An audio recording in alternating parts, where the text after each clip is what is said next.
Trump menace Poutine. On ne va pas répéter ici ce qui a déjà été dit dans d'autres vidéos. On va essayer de voir plus loin qu'une seule déclaration du président Donald Trump qui menace le président russe Vladimir Poutine. Je précise que je vais émettre une hypothèse.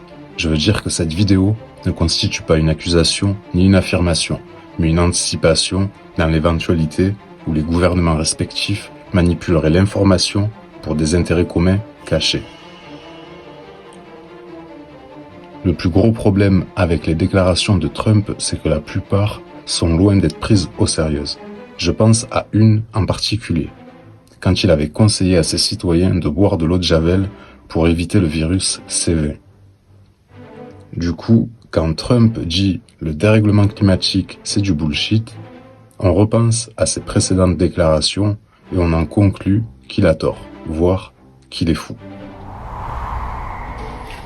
Pourtant, le Groenland était vert, et sa glaciation n'est pas la conséquence de l'activité industrielle ou autre polluant, mais seulement due à des grands cycles de glaciation et de dégel. Et si nos élites étaient au courant de ces cycles? Que la course vers les pays arctiques était déjà ouverte, voire même déjà négociée. Ce qui expliquerait leur rendez-vous en Alaska.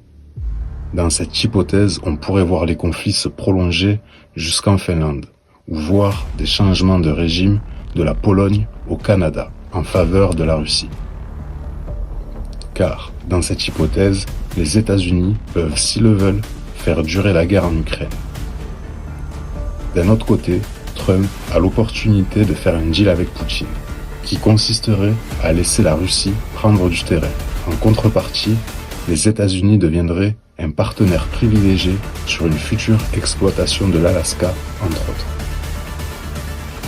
Les Russes sont les seuls à détenir la technologie nécessaire à l'exploitation de ces nouvelles terres, mais la géopolitique actuelle ne le permet pas.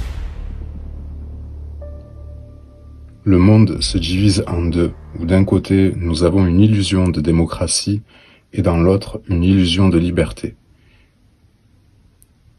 Pour finir, une citation. Si vous savez de qui elle est, dites-moi-le en commentaire. La démocratie, c'est cause toujours, et la dictature, c'est ferme-la. Merci de m'avoir écouté, à bientôt.